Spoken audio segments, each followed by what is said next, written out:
of Muktzeh, starting a new topic of basis, לדבר, אסור. So this is an interesting category. So we've discussed about different kelim, different types of utensils. Now this category, we'll explain it right now. Kli shel heter kigon magash.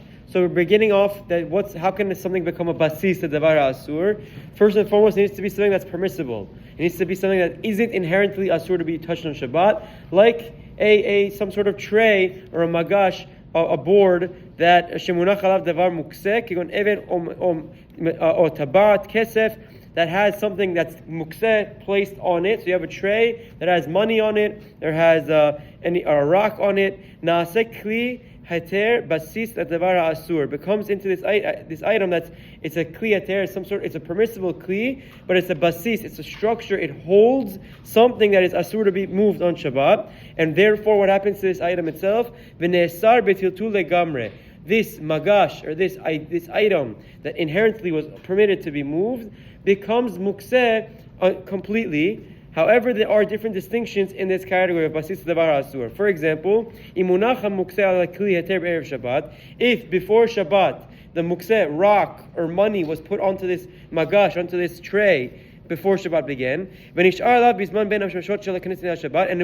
that money stayed on this tray throughout the duration of Ben Shabbat began, this tray cannot be moved for the entirety of Shabbat.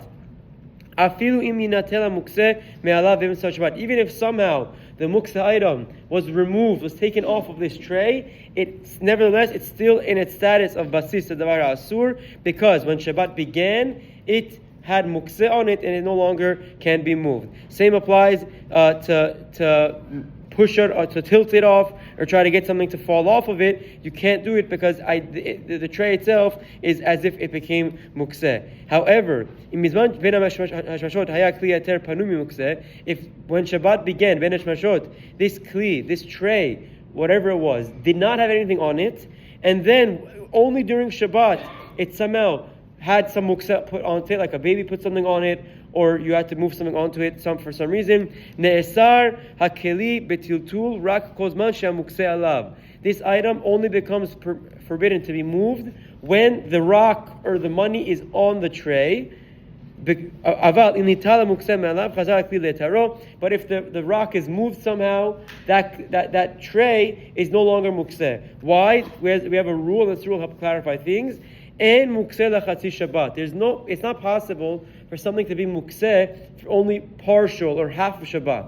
We said earlier in the beginning, when is muktzeh determined? At ben hashmashot. So at the onset of Shabbat, muktzeh is determined.